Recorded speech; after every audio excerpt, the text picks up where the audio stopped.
Welcome back. Now, this is lesson number 9, and we're looking at negative and fractional indices, and this is part number 1. So, we're going to ease into it.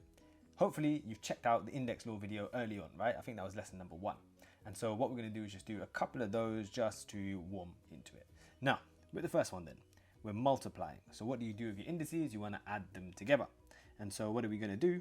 Well, we're just going to add 5 over 2 and a half together. So that's going to be a to the power of, that will be 6 over 2 there, which is the same as a to the power of 3. So nice, easy start. Now the next one, what are we doing here? We've got 3a to the power of 3/4 multiplied by 5a to the 3 over 2. We can multiply the 3 and 5 together, so that's just going to give us 15. And then what do we need to do? We need to add the powers again because we're multiplying.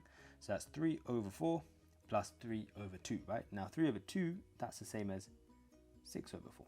So we can do 3 over 4 plus 6 over 4, and that's just going to give me 9 over 4. So final answer there, 15a to the power of 9 over 4.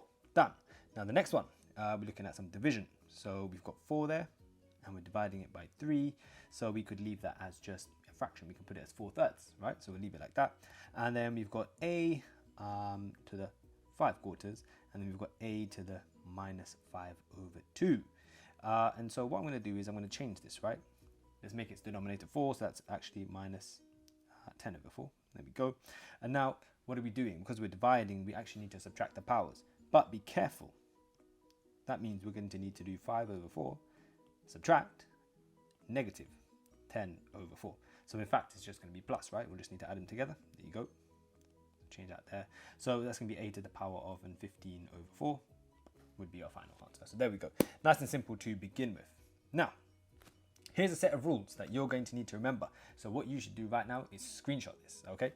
So there's some rules there for our fractional indices and what we do with them, and our negative indices and what we do with them. And then when you've got a negative fractional indice as well. So screenshot this, and then we'll look at how we can use them. So first thing, let's look at negative indices, right? So we've got a to the power of minus 1. So what do we do with it? Well, if you have a look at here, we've got x to the power of minus a. And the minus essentially means that we need the reciprocal. So we need to create a fraction, 1 over. And then whatever is left over, so we can see here we've got a, oops, let's get a highlighter, there we go. So you've got a there to the power of 1, and so that there just sits on the bottom, so a to the power of 1. So that's just going to leave us with 1 over a. Now you do the same with the next one. So the negative there, that negative sign, means we need the reciprocal again, so that's 1 over. And then what's left behind? I'm going to highlight that in red again. You've got a to the power of 3, and so you literally just write that in the denominator, a to the power of 3. So that's it. It's just 1 over a to the 3. You can't do anything else with that. The next one, we'll do the same thing. So that negative sign there, let me just highlight that in blue real quick. There we go. So the negative sign means we need the reciprocal, so 1 over.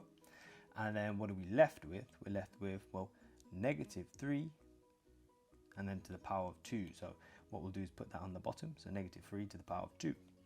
So that's going to leave us with 1 over, and then that's minus 3 squared. So minus 3 times minus 3, that's just going to leave us with positive 9. So we've got a 9th there in total. And then next, so the last one down here, that negative sign again, what does it mean? It means we need the reciprocal. But because we've actually got a fraction here, what we can do is the reciprocal of a fraction means we can just flip it. So you can actually just write this as 4 over 3, like that. And then put that power of 3 back, so to the power of 3.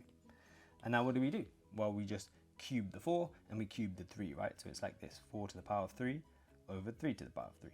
So 4 to the 3, that there's going to be 64, 3 to the 3, 9. Done. Now, we've got fractional indices. So have a look here, what's going on here. So the denominator of your fraction tells you how you're going to root your number. And then the top number there, your numerator, tells you what power you're then going to apply to it. So 16 to the power of a half, what we can do is then rewrite that like this. We can say that's 16, because the denominator is 2, we square root it, and then apply a power of 1. And so we're square rooting 16, which is just going to be 4, and then applying a power of 1, which is, well, just 4 to the 1, which is 4. So we leave it like that. The next one, we have 8 to the power of a third. So we'll do the same thing. Because the denominator there is 3, what we need to do is the cube root of 8. And then the numerator is 1, so you apply then a power of 1 to it. So the cube root of 8 is just 2. So that's 2 to the power of 1, which is again just 2. Now the next one, the denominator is 5. So what we need to do is the 5th root of 32. And then the numerator this time, it's not 1, it's 3. So what we need to do is put a power of 3 on there afterwards. Now the 5th root of 32 is just 2. But then have that power of 3 on it afterwards. So 2 to the power of 3, that's 2 times 2 times 2. That's just going to give me 8. Now the last one there, we've got 4. So what we need to do first is the 4th root of 16. And then we've got a numerator there of 3 again, so we'll need to cube it afterwards. Now the 4th root of 16 is just 2. And then we're cubing it. So again, just like the previous one, we're going to end up with 8. So there we go. Hopefully you've got that.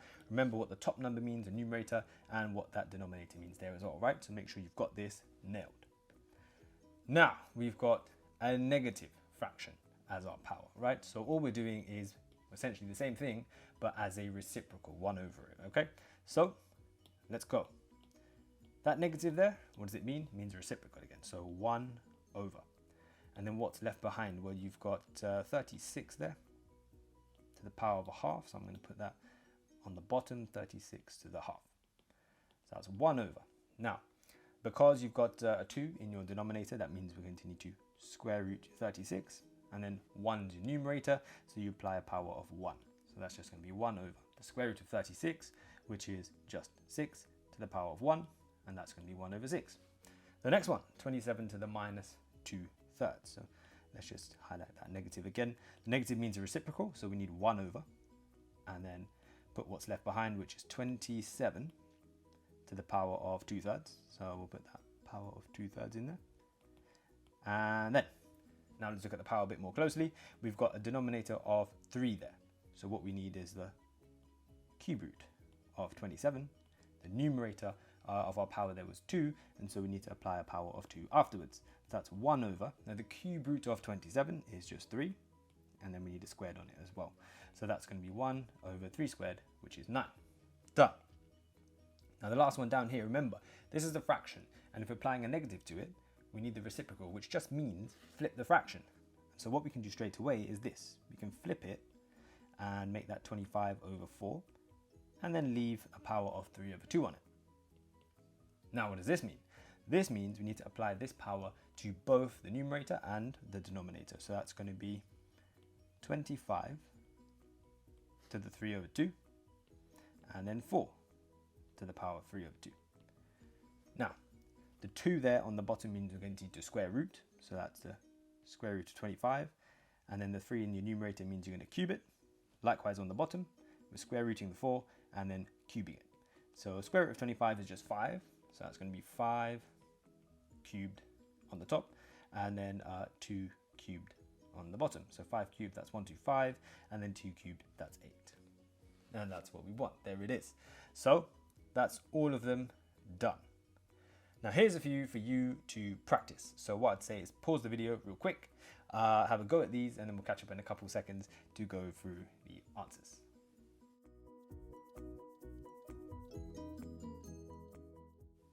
Righto, it is answer time, so let's get through this. Now the first one, we have 64 to the power of minus 2 thirds. So remember the negative there means you need the reciprocal, so 1 over, and then 64 to the power of 2 thirds. So that means 1 over, and then the 3 on the bottom, remember that means cube root of 64, and then you square it. So that's 1 over, cube root of 64 is 4, so that's 4 and then squared, so that leaves us with 1 over 16. So hopefully you've got that for the first one. Now the second one, again, you've got a negative power, so you need to open up one of these, 1 over, your reciprocal again, and then you've got negative 4 then to the power of 3. So that's 1 over. Negative 4 to the power of 3 there is going to be minus 64. Done. And then the next one down here, you've got 81 to the power of 3/4. So we're going to need the 4th root of 81, and then we need to cube it. And so the 4th root of 81 there is going to be 3, and then we're cubing it, so 3 cubed there is going to be 27. that's done. And now the very last one, so we've got a fraction there to the power of -4, -4. So remember, the minus means we need the reciprocal. So all I'm going to do is just flip that fraction round. So that's 3/2, and now to the power of 4 there. So that means I need to do 3 to the power 4 and 2 to the power 4. So 3 to the power 4 is going to be 81, and then 2 to the power 4, and that's 16. So there we go. Hopefully you've got all of those correct. Okay, perfect. So now you should know how to use negative indices and fractional indices. So hopefully you've got all of those nailed, and you can move on to the next video where it gets a little bit more tricky, where you're going to need to simplify some expressions that have negative powers and fractional powers in there. So hope to see you there.